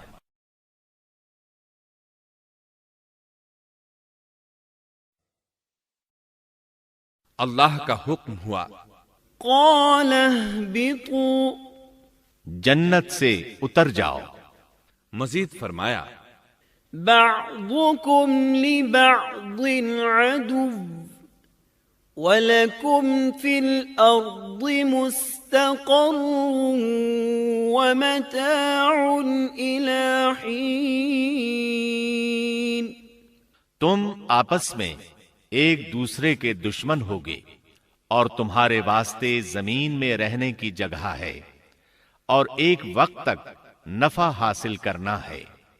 اللہ نے مزید فرمایا، قال فيها تحيون وفيها تموتون ومنها تخرجون۔ فرمایا تم وہیں زندگی بسر کرو گے اور وہیں مرو گے اور وہیں سے دوبارہ نکالے جاؤ گے۔ قرآن مجید کے دیگر مقامات میں بھی اس قصے کی تفصیل موجود ہے۔ مثلاً فرمایا، وَلَقَدْ عَهِدْنَا إِلَىٰ آدَمَ مِن قَبْلُ فَنَسِيَ وَلَمْ نَجِدْ لَهُ عَزْمًا۔ اور اس سے قبل ہم نے آدم سے ایک عہد لیا تھا مگر وہ بھول گئے اور ہم نے ان میں کوئی عزم نہیں پایا۔ اللہ تعالی فرماتے ہیں، وَإِذْ قُلْنَا لِلْمَلَائِكَةِ اسْجُدُوا لِآدَمَ فَسَجَدُوا إِلَّا إِبْلِيسَ أَبَى فَقُلْنَا يَا آدَمُ إِنَّ هَذَا عَدُوٌّ لَكَ وَلِزَوْجِكَ فَلَا يُخْرِجَنَّكُمَا مِنَ الْجَنَّةِ فَتَشْقَى إِنَّ لَكَ أَلَّا تَجُوعَ فِيهَا وَلَا تَعْرَى وَأَنَّكَ لَا تَظْمَأُ فِيهَا وَلَا تَضْحَى فوسوس إليه الشيطان قال يا آدم هل أدلك على شجرة الخلد وملك لا يبلى اور جب ہم نے فرشتوں سے کہا آدم کو سجدہ کرو تو ابلیس کے سوا سب نے سجدہ کیا، اس نے صاف انکار کر دیا تو ہم نے کہا اے آدم یہ تیرا اور تیری بیوی کا دشمن ہے، خیال رکھنا ایسا نہ ہو وہ تم دونوں کو جنت سے نکلوا دے اور تو مصیبت میں پڑ جائے۔ یہاں تو تجھے یہ آرام ہے کہ نہ تو بھوکا ہوتا ہے اور نہ ننگا، اور نہ تو یہاں پیاسا ہوتا ہے اور نہ دھوپ سے تکلیف اٹھاتا ہے۔ لیکن شیطان نے اسے وسوسے میں ڈال دیا، کہنے لگا میں آپ کو دائمی زندگی کے درخت اور وہ بادشاہت بتلاؤں جو کبھی پرانی نہ ہو۔ فَأَكَلَا مِنْهَا فَبَدَتْ لَهُمَا سَوْآتُهُمَا وَطَفِقَا يَخْصِفَانِ عَلَيْهِمَا مِنْ وَرَقِ الْجَنَّةِ وَعَصَى آدَمُ رَبَّهُ فَغَوَى ثُمَّ اجْتَبَاهُ رَبُّهُ فَتَابَ عَلَيْهِ وَهَدَى قال اهبطا منها جميعا بعضكم لبعض عدو فإما يأتينكم مني هدى فمن اتبع هداي فلا يضل ولا يشقى ومن أعرض عن ذكري فإن له معيشة ضنكا ونحشره يوم القيامة أعمى۔ چنانچہ ان دونوں نے اس درخت سے کھایا، پس ان کے ستر کھل گئے اور وہ بہشت کے پتے اپنے اوپر چپکانے لگے۔ آدم نے اپنے رب کی نافرمانی کی، پس بہک گیا۔ پھر اس کے رب نے نوازا، اس کی طرف توجہ فرمائی اور اس کی رہنمائی کی۔ حکم ہوا تم دونوں یہاں سے اتر جاؤ، تم آپس میں ایک دوسرے کے دشمن ہو۔ اب تمہارے پاس جب کبھی میری طرف سے ہدایت پہنچے تو جو میری ہدایت کی پیروی کرے نہ تو وہ بہکے گا نہ تکلیف میں پڑے گا، ہاں جو میری یاد سے روگردانی کرے گا اس کی زندگی تنگی میں رہے گی اور بروز قیامت ہم اسے اندھا کر کے اٹھائیں گے۔ آدم علیہ السلام زمین پر اترے اور اپنے رب سے توبہ کے کلمات سیکھ لیے۔ وہ کلمات یہ ہیں: ربنا ظلمنا انفسنا وان لم تغفر لنا وترحمنا لنكونن من الخاسرین۔ اے ہمارے رب ہم نے اپنا نقصان کیا اور اگر تو نے ہم پر مغفرت و رحمت نہ فرمائی تو ہم خسارہ اٹھانے والوں میں سے ہو جائیں گے۔ آدم علیہ السلام زمین پر اترے اور ان کے ساتھ حوا علیہ السلام بھی اتری اور ان کے ساتھ ہی ابلیس کو بھی اتارا گیا۔ یہ کس جگہ پر اترے اس بارے میں اختلاف پایا جاتا ہے، لیکن ابن عباس رضی اللہ عنہ کی بات راجح محسوس ہوتی ہے کہ آدم علیہ السلام کو ہند میں اور حوا علیہ السلام کو جدے میں اتارا گیا۔ جب آدم علیہ السلام اتر آئے تو حوا علیہ السلام کی تلاش شروع کر دی، زمین میں ان کی تلاش میں سرگرداں ہوئے۔ آخر کار میدان عرفات میں دونوں کی ملاقات ہو گئی۔ چونکہ میدان عرفات میں دونوں نے ایک دوسرے کی معرفت حاصل کی تھی اور ان کا آپس میں تعارف ہوا تھا، لہٰذا اسی مناسبت سے اس میدان کا نام عرفات مشہور ہو گیا۔ پھر اللہ تعالیٰ نے زمین کے اندر انسانوں کو پھیلانا شروع کیا اور زمین کو مردوں اور عورتوں سے آباد کر دیا۔ امام تبری رحمت اللہ علیہ بیان کرتے ہیں کہ حوا علیہ السلام نے آدم علیہ السلام کے لیے 20 ولادتوں میں 40 بچوں کو جنم دیا. ہر بار 2 بچوں کو جنم دیتی تھی. ایک لڑکا ہوتا، ایک لڑکی. سب سے پہلا جوڑا قابیل اور اس کی بہن قمیم کا تھا. پھر انسانوں کی افزائش شروع ہوئی، آبادی میں اضافہ ہونے لگا. اللہ نے آدم علیہ السلام ہی کو ان کا نبی متعین کر دیا. وہ انہیں دین سکھاتے رہے. اس وقت تمام لوگ موحد تھے، خالص توحید کو اپنانے والے تھے. یعنی کان الناس امۃ واحدہ، تمام لوگ ایک ہی امت کے تھے. ان میں شرک کا شائبہ بھی نہ تھا. ابن جریر اور ابن کثیر رحمہم اللہ نے ابو موسیٰ اشعری رضی اللہ عنہ کی روایت بیان کی ہے، اللہ نے جب آدم علیہ السلام کو جنت سے زمین پر اتارا تو انہیں ہر چیز کی کاریگری اور صنعت کا علم تھا. جب وہ اترے تو عالم بھی تھے، لباس میں ملبوس بھی تھے، کام کاج کے تمام طریقوں سے باخبر بھی تھے، لوہے، آگ، لکڑی اور کپڑے کے استعمال سے بھی بخوبی واقف تھے. ہمارے برعکس وہ ان کاموں کو اپنی ابتدا ہی سے جان چکے تھے، کیونکہ ہم سب لوگوں کا حال یہ ہے کہ جب تک سکھایا نہ جائے ہمیں کچھ نہیں آتا. آج کے دور میں بعض افریقی قبائل کے افراد وحشیانہ اور غیر مہذب زندگی گزارتے ہیں. علماء کا کہنا ہے کہ یہ لوگ زمین پر رہنے والوں میں سے گمراہ ترین انسان ہیں. انہوں نے بہترین زندگی ضائع کر دی اور گھٹیا زندگی کو پسند کیا. تہذیب و تمدن کا آغاز چونکہ ابتدائے آفرینش سے ہے، اس لیے ہر انسان کی فطرت میں تہذیب کی سوجھ بوجھ موجود ہے. بہرحال آدم علیہ السلام کے بعد انسانی مخلوق کی تعداد روز بروز بڑھتی چلی گئی اور انسانی کمزوریوں کی بنا پر گناہ شروع ہو گئے. زمین پر سب سے پہلے ہونے والی معصیت قابیل کے ہاتھوں اپنے بھائی حابیل کے قتل کی صورت میں سامنے آئی. اللہ تعالیٰ نے قرآن مجید میں قابیل اور اس کے بھائی حابیل کا قصہ بیان کیا ہے. قابیل قرخت اور درشت طبیعت کا مالک تھا، جبکہ اس کا بھائی حابیل رحم دل اور نرم طبیعت تھا. قابیل کھیتی باڑی کرتا تھا اور حابیل مویشی چراتا تھا.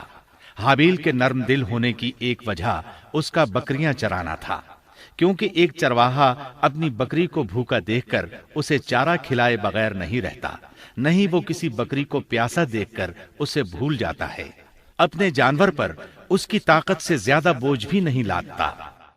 بنی نوع انسان کی تعداد میں اضافے کے لیے اس وقت ایسا قانون تھا جو اب حرام ہے، اور وہ ہے بہن کے ساتھ نکاح. چونکہ اس وقت کے سب لوگ آدم علیہ السلام کی حقیقی اولاد تھے اور آپس میں بہن بھائی تھے، اس لیے اس وقت کی شریعت کی روح سے قابیل اپنے ساتھ جڑواں پیدا ہونے والی بہن کے سوا کسی دوسری بہن سے شادی کر سکتا تھا، اور اسی طرح حابیل اپنے ساتھ جڑواں پیدا ہونے والی بہن کے علاوہ کسی دوسری بہن سے شادی کر سکتا تھا. اس کی صورت یہ تھی کہ قابیل کی شادی حابیل کی بہن سے ہو اور حابیل کی شادی قابیل کی بہن سے ہو. لیکن ہوا یہ کہ حابیل کی بہن خوبصورتی میں قابیل کی بہن سے کم تھی، اس لیے قابیل نے حابیل کی بہن سے شادی کرنے سے انکار کر دیا اور اپنی جڑواں بہن سے شادی کی خواہش ظاہر کی. لیکن ایسا کرنا آدم علیہ السلام کی شریعت میں حرام تھا. آپ نبی بھی تھے اور رسول بھی. رسول اور نبی میں فرق یہ ہے کہ رسول پر شریعت اور احکام نازل ہوتے ہیں، لیکن نبی پر شریعت نازل نہیں ہوتی. البتہ اس کی طرف وحی نازل ہوتی ہے اور معجزات عطا کیے جاتے ہیں، جبکہ شریعت صرف رسولوں ہی پر نازل کی جاتی ہے. آدم علیہ السلام بھی چونکہ رسول تھے، اس لیے ان کی شریعت میں یہ قانون تھا کہ کوئی شخص اپنے ساتھ جڑواں پیدا ہونے والی بہن کے ساتھ شادی نہیں کر سکتا. قابیل اس شرعی حکم کی وجہ سے غضبناک ہو گیا. اس نے تعجب کا اظہار کرتے ہوئے اس قانون کو ماننے سے انکار کر دیا. آدم علیہ السلام نے ان دونوں کے درمیان فیصلہ کرتے ہوئے انہیں حکم دیا کہ دونوں اللہ کے حضور ایک ہدیہ پیش کریں. ہدیہ اس جانور کو کہتے ہیں جسے اللہ کے نام پر ذبح کر کے فقراء میں تقسیم کر دیا جائے. اس سے مقصود اللہ کے لیے اپنی نیت کو خالص کرنا ہوتا ہے. اس عمل کو قربانی کہا جاتا ہے. آدم علیہ السلام کے زمانے میں قربانی کا جو قانون تھا اس کے قبول ہونے کی نشانی طے تھی، اور وہ یہ کہ آسمان سے ایک آگ نمودار ہوتی اور اس قربانی کو جلا دیتی. اس کا مطلب تھا قربانی قبول ہو چکی ہے اور اگر آگ قربانی کو نہ جلاتی تو سمجھ لیا جاتا کہ قربانی قبول نہیں ہوئی۔ آخر قربانی کا دن آ پہنچا۔ حابیل نے اپنے مویشیوں میں سے ایک بہترین جانور لیا اور قربان گاہ میں لا کر اللہ کے حضور پیش کر دیا۔ دوسری طرف قابیل نے اپنی کھیتی کے غلے میں سے ردی قسم کا غلہ قربانی کے لیے پیش کیا۔ دوسرے دن دونوں قربان گاہ پہنچے تو انہوں نے دیکھا کہ حابیل کی قربانی قبول ہو چکی ہے، جبکہ قابیل کی قربانی کو آگ نے چھوا تک نہیں تھا۔ یہ دیکھ کر قابیل حابیل پر غضبناک ہوا۔ شیطان نے بھی اسے وسوسے میں مبتلا کیا کہ اپنے بھائی کو قتل کر دے۔ اس نے اپنے بھائی حابیل کو جان سے مار ڈالنے کا پختہ ارادہ کر لیا۔ اس وقت تک روئے زمین پر کوئی انسان قتل نہیں ہوا تھا۔ انسانی تاریخ میں یہ پہلا قتل ہے جس کا ارتکاب قابیل نے کیا۔ وہ اپنے بھائی حابیل کے پاس گیا اور اس سے بولا، میں تجھے قتل کر دوں گا۔ جواب میں حابیل نے کہا، اگر تو مجھے قتل کرنے کی کوشش کرے گا تو میں اپنے دفاع میں ہاتھ نہیں اٹھاؤں گا، اس لیے کہ میں چاہتا ہوں تو اپنے دیگر گناہوں کے ساتھ میرے قتل کا گناہ بھی اٹھا لے، تیرے گناہ زیادہ ہو جائیں۔ چنانچہ ایک تاریک رات میں حابیل سویا ہوا تھا کہ قابیل ایک بڑا سا پتھر اٹھا کر اس کے پاس آیا۔ اس نے وہ پتھر اپنے بھائی کے سر پر دے مارا۔ اس طرح اس نے حابیل کو قتل کر دیا، روئے زمین پر قتل کی ابتدا کر دی، زمین کو پہلے خون سے رنگ دیا۔ تاریخ انسانی میں یہ سب سے پہلا جرم تھا جو قابیل کے ہاتھوں ہوا۔ قتل تو وہ کر بیٹھا، اب حیران اور پریشان ہوا کہ اس کی لاش کا کیا کرے۔ اس وقت تک نسل انسانی موت سے بھی دوچار نہیں ہوئی تھی۔ آدم علیہ السلام کی اولاد میں سے اس وقت تک کوئی فوت نہیں ہوا تھا، اس لیے قابیل کو معلوم نہیں تھا کہ مردے کے ساتھ کیا کیا جائے۔ اسی کشمکش کے عالم میں اس نے بھائی کی لاش کو کمر پر اٹھا لیا اور چل پڑا۔ چلا جا رہا تھا کہ اللہ نے 2 کوے بھیجے۔ دونوں کوے آپس میں لڑ پڑے، ایک نے دوسرے کو ہلاک کر دیا۔ اب زندہ کوا مٹی کھودنے لگا۔ اس طرح اس نے ایک گڑھا تیار کر لیا، مردہ کوے کو اس میں رکھا اور اوپر مٹی ڈال دی۔ اس طرح قابیل کو دفن کا طریقہ معلوم ہوا۔ اس نے بھی گڑھا کھودا اور حابیل کی لاش کو اس میں دبا دیا۔ وہ اپنے کیے پر نادم ضرور تھا، لیکن اس نے اللہ سے معافی نہ مانگی، جبکہ انسان کے لیے ضروری ہے کہ اس سے کوئی گناہ ہو جائے تو اللہ سے معافی مانگے۔ قابیل اور حابیل کے درمیان جو مکالمہ ہوا، اللہ تعالیٰ نے اس کا ذکر سورہ مائدہ آیت 27 تا 29 میں کیا ہے۔ اللہ فرماتے ہیں، وَاتْلُ عَلَيْهِمْ نَبَأَ ابْنَيْ آدَمَ بِالْحَقِّ إِذْ قَرَّبَا قُرْبَانًا فَتُقُبِّلَ مِنْ أَحَدِهِمَا وَلَمْ يُتَقَبَّلْ مِنَ الْآخَرِ قَالَ لَأَقْتُلَنَّكَ قال إنما يتقبل الله من المتقين لئن بسطت إلي يدك لتقتلني ما أنا بباسط يدي إليك لأقتلك إني أخاف الله رب العالمين إني أريد أن تبوء بإثمي وإثمك فتكون من أصحاب النار وذلك جزاء الظالمين۔ آدم علیہ السلام کے دونوں بیٹوں کا کھرا کھرا حال بھی انہیں سنا دو۔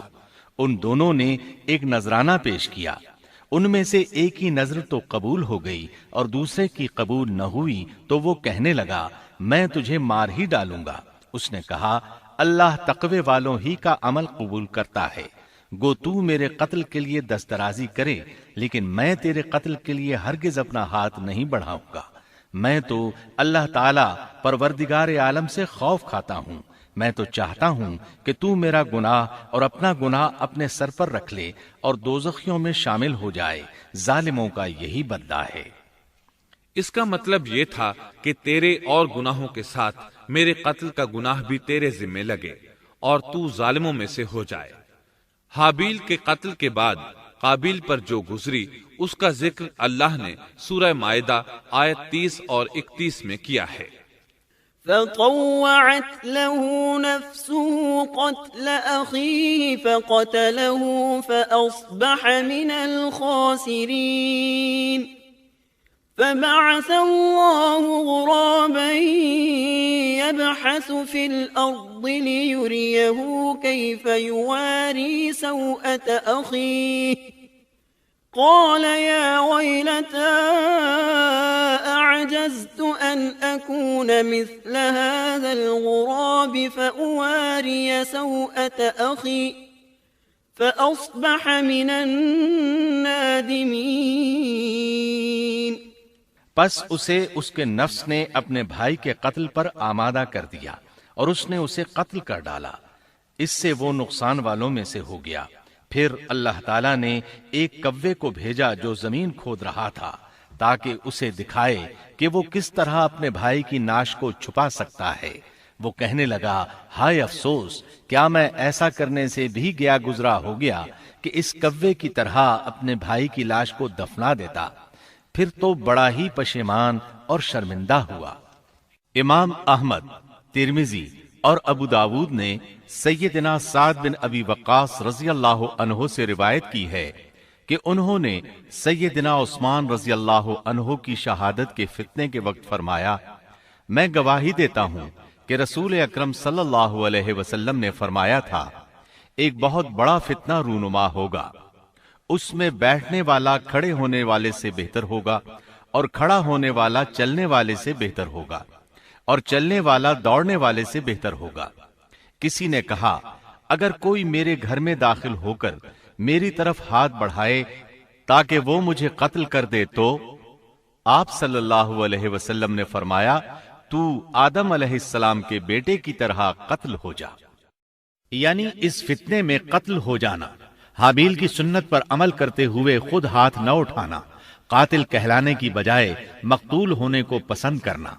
اسی طرح مسند احمد کی ایک روایت میں ہے، رسول اللہ صلی اللہ علیہ وسلم نے فرمایا، دنیا میں جب بھی کوئی ظلم سے قتل ہوتا ہے تو اس کا گناہ آدم علیہ السلام کے پہلے بیٹے قابیل کی گردن پر ضرور ہوتا ہے، اس لیے کہ وہ پہلا شخص ہے جس نے ظالمانہ قتل کی ابتدا کی اور یہ ناپاک طریقہ جاری کیا۔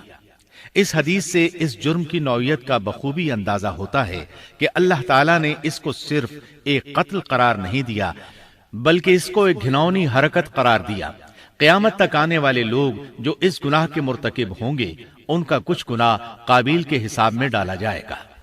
حابیل کو قتل کرنے کے بعد قابیل نے اپنی بیوی کو ساتھ لیا اور دور دراز نرم زمین کے پاس جا کر رہائش پذیر ہو گیا اور آدم علیہ السلام کے سامنے تک نہ ہوا۔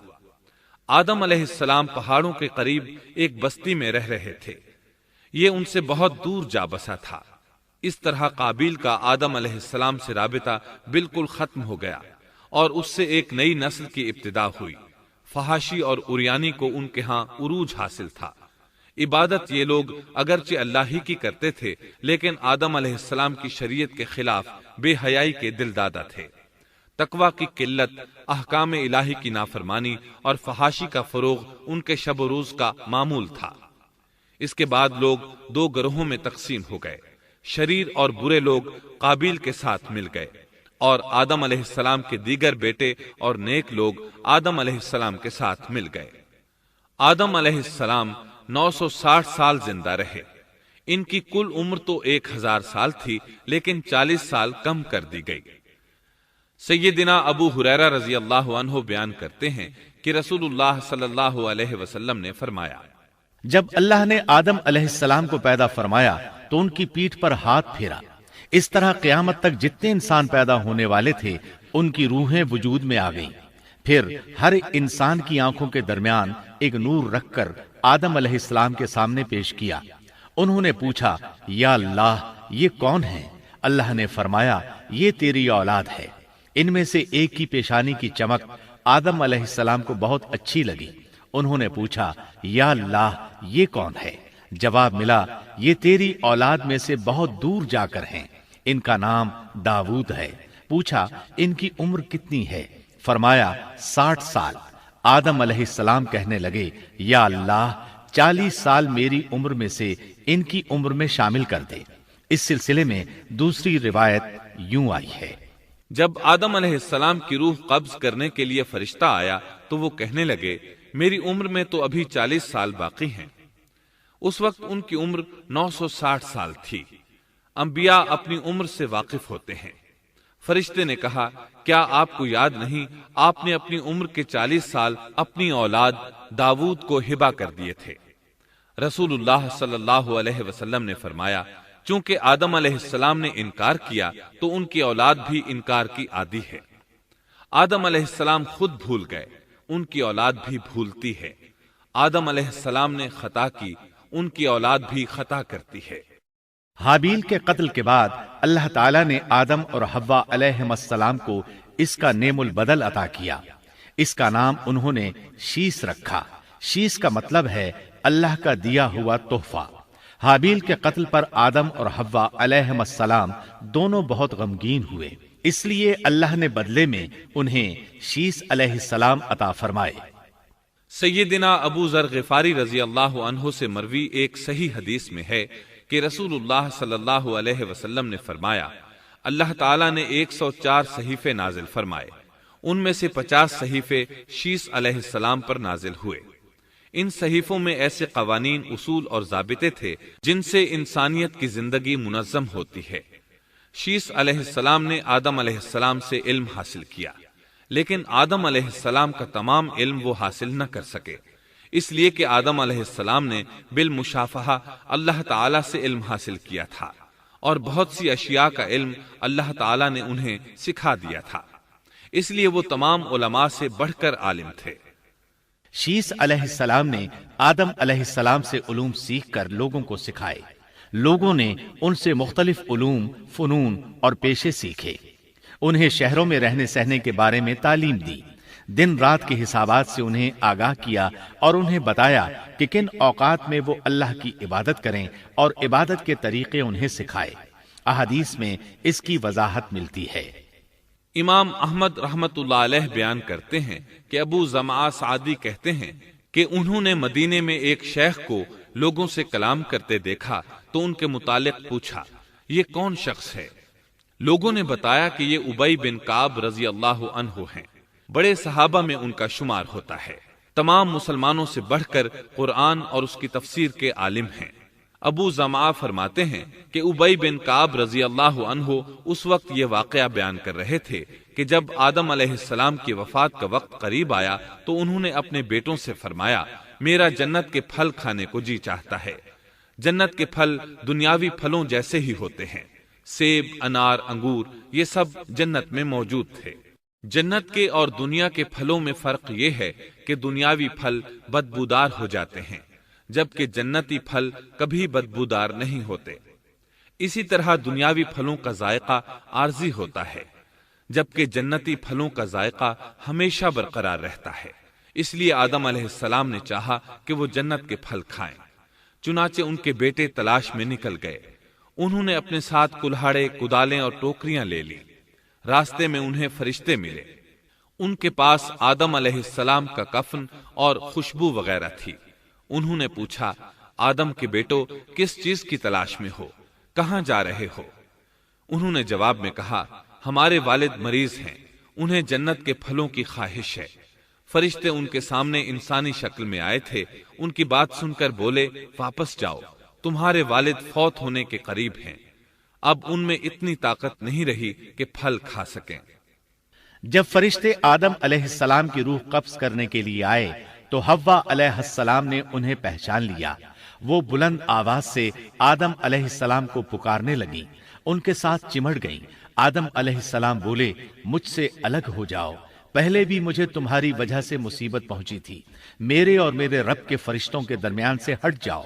پھر فرشتوں نے آدم علیہ السلام کی روح قبض کی، انہیں غسل دیا، کفن پہنایا، خوشبو لگائی، آپ کی قبر کھودی، پھر انہوں نے آدم علیہ السلام کی نماز جنازہ ادا کی۔